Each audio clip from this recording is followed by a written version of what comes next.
Hey you, and welcome to lesson 27. Today we are going to finish a lesson that we have started in a previous class, but we didn't finish yet, which is subject and verb agreement. So make sure that the subject agree with the verb, and let's talk about the rest of the rules today. So without further ado, let's get to it. Hey you, welcome to lesson 27. We have talked previously about subject plus verb agreement. I told you there are 9 rules, but we only covered 4 rules. Today, we will cover the rest of the rules for subject and verb agreement. So let's start with verb rule number 5. All right. So rule number 5 is inverted subjects must agree with the verb. Inverted subject must agree with the verb. What does that mean? Okay, if we have waiter, there is a fly in my soup. Waiter, there is a fly in my soup. Now the fly comes after the verb, not before the verb. You don't say a fly is in my soup. Well, you could say that, and the verb would have to agree with the subject. There is a fly in my soup is also correct. And even if the subject comes after the verb, it still has to agree with the verb. So waiter, there is a fly in my soup, or a fly is in my soup. Both are correct, and they always must agree with each other, the verb or the subject. If you don't agree with each other, they might get a divorce, and who will take the kids? So to avoid a lengthy and battle in courts and animosity, then let's make them agree. Okay, let's take a look at another example. How are the relatives taking the bad news? All right, how are the relatives taking the bad news? So here, the verb is are, and it agrees with the plural subject, which is relatives. All right, number 6, collective nouns. Group, jury, crowd, team, etc. may be singular or plural depending on the meaning. Okay, so let's take a look. The jury has awarded custody to the grandmother. The jury has awarded custody to the grandmother. So what does that mean? Jury are the panel of judges, not judges, but the jurors. Jury are the jurors. There are a group of people who decide if the person is guilty or not guilty.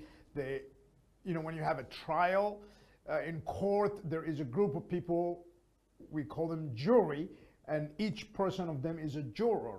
So these people are there throughout the whole proceeding, the trial, and then at the end they decide, they vote if the person is guilty or not guilty.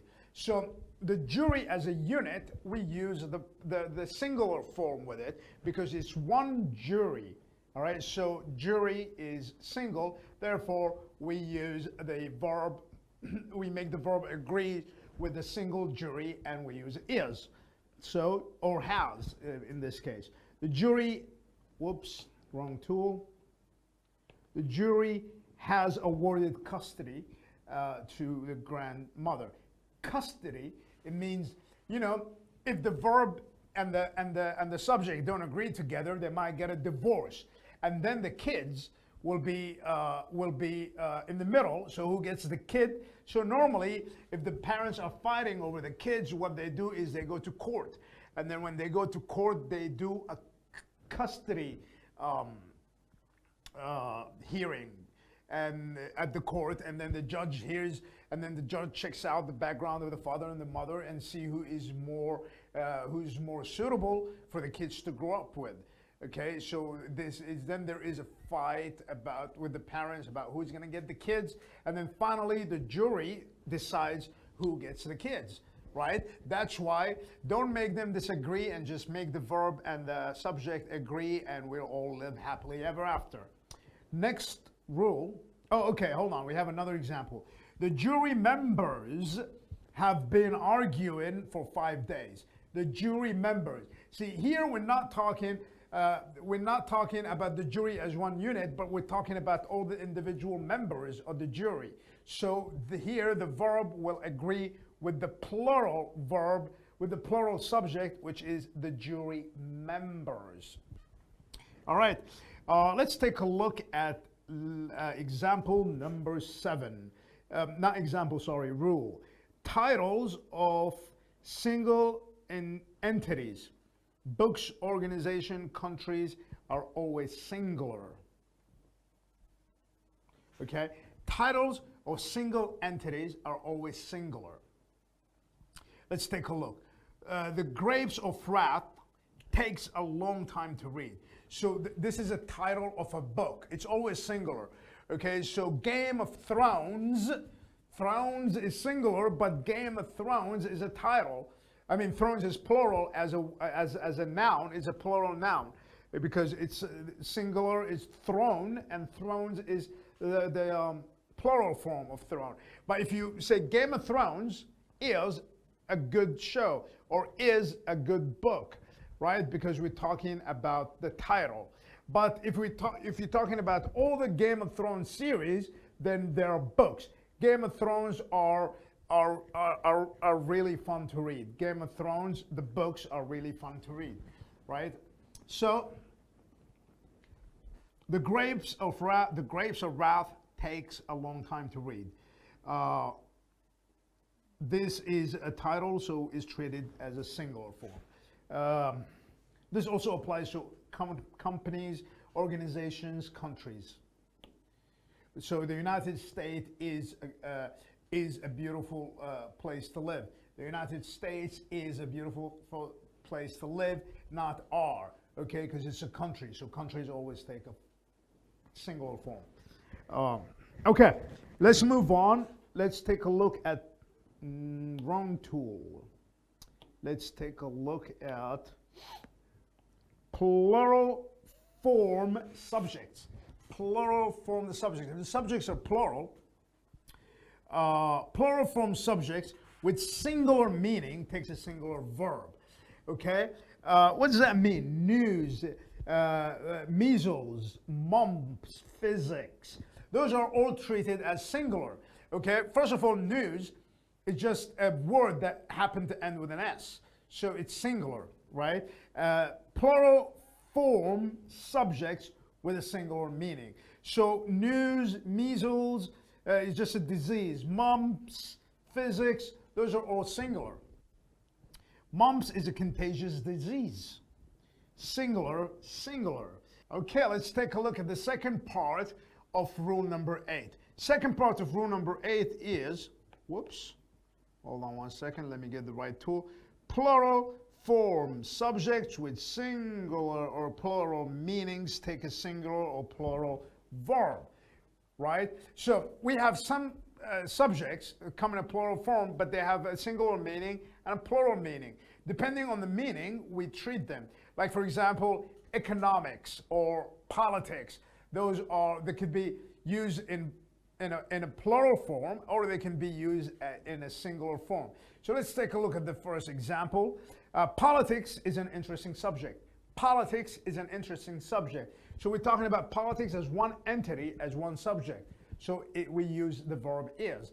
But if you said the politics of the situation were complicated, then here we're talking about plural politics. Many different politics of the situation are complicated. So we use politics in the plural form. So depending on which form you use it in, the verb must agree with that form.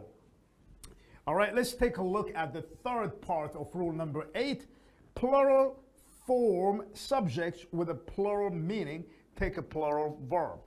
Okay, what does that mean? A plural form subject, like subjects that consist of, subjects are always in a plural form. Like, for example, scissors, shoes, gloves, pants, trousers. You know, those are plural form subjects. We treat them as plurals with plural verbs. Like, for example, the scissors are on the table. The scissors are on the table. Or you can say the pants are in the dryer, or the shoes are, or the socks are in the. Okay, shoes and socks, because there are two of them. So let's not say shoes and socks. Let's say instead glasses. You know, glasses. They're still there is a one pair of glasses, but they are considered a plural subjects because we say glasses, we treat them as a plural subject. So we say, my glasses are on the table. My glasses are on the table. So pants, trousers, glasses, scissors, those are all plural form subjects. We always treat them as plural. However, if we're talking about like one pair of pants or one pair of glasses, then we use is, because it's, in this case, we treat the word pair as the subject, and in this case, we will use the single form of the verb, such as this example. The pair of scissors is on the table. The pair of scissors is on the table, because we're talking about one pair of scissors. Okay, let's take a look at rule number 9 now. With the subject and the subjective complement of different number, the verb always agrees with the subject. Okay, what does that mean? So let's take a look at this. Here we have, my favorite topic is poems. Now, although poems is plural, the subject is topic. Therefore, the verb is going to agree with topic and not poems. However, if the subject was poems, then the verb will agree with poems and will be plural, and that will be are. Let's take a look at this example. Poems by Longfellow are my favorite topic. So here the verb is are, plural, because it agrees with the subject, which is plural. Just a quick reminder, a poem is a piece of literature that is written by a poet. Many students get confused between poet and poem. Poet is a person who writes the poems. Poems are the product of the poet writing. All right, next rule, with one of those, who, we use plural verb. Let's take a look. Hannah is one of those people who like to read comics. So with one of those, who, we use a plural verb and not the singular verb. Hannah is one of those people who like to read, not who likes to read, okay? Hannah is the only one of those people who likes to read. Now here, with the only one of those people, then we use a singular form, okay? So the difference here, with one of those people who, we use a plural form because we're talking one of those people, okay? But if we're talking about one person out of all those people, then we use a singular form of the verb. Then we say, Hannah is the only one of those people who likes to read. Therefore, the verb here will be singular, while the verb here was plural because we're talking one of those people. We're talking about people in general, not the only one. With the number of, we use singular verb. When we have the number of, we always use a singular verb. Let's take a look at the sentence. The number of volunteers grows each year. So we don't care about volunteers. It's plural, but because we have the number of, then it is always singular. The number of countries is diminishing in the Republic. That doesn't make any sense, but you get the point. Or you can say the number of fishes is more than the number of people.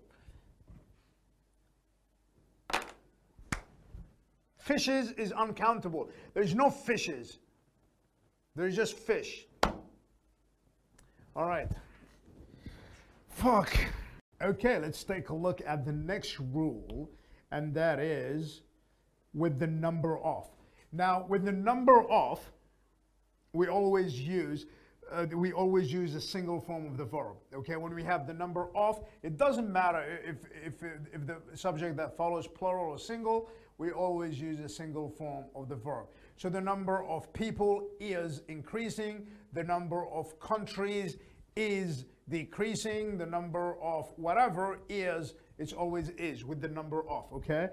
Let's take a look at this example. The number of volunteers grows each year. Again, grows, we use the present simple S, the singular S, because of the number of. We have the number of, that means it's singular. It doesn't matter if the subject, which is volunteers, is plural or not. Okay, now if it was the number of people, if it was, okay, so here is the number of people. You know, the is for the article the, as we studied it before, is for specific.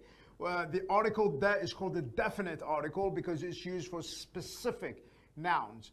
Okay, for things that are specific and not general. Now, if it was a number of people, if it was a number of people and not the number of people, then in this case, it is plural. Because if we say a number of people, that is general, that is very general, that is plural. But we say the number of, then it is singular. Okay? Does that make sense? The number of people, single. A number of people, plural. Okay? Because the number of people is specific, while a number of people is general. Okay, so with a number of people, we will say a number of people grow tomatoes each summer. And not grows. Okay, last rule, with every and many, we always use single verb. Okay? Every man, woman, and child participates in the lifeboat drill. Okay? Many, a child dreams about becoming famous one day.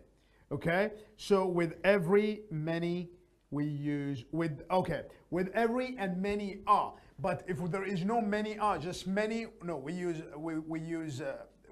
plural form of the verb. Like for example, many children are.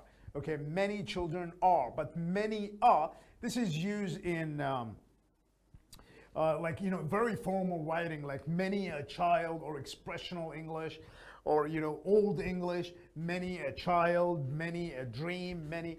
Okay, it's not very common in English, but with many we use the singular form of the verb. But many in general, we use the plural form of the verb. Like many people are, many children are, many women are. Okay, many man is, many dream is, or many child dreams.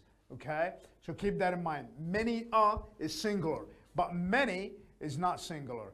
Every is always singular. Every man, every woman, every child. Okay. That will do it for today, guys. See you next class.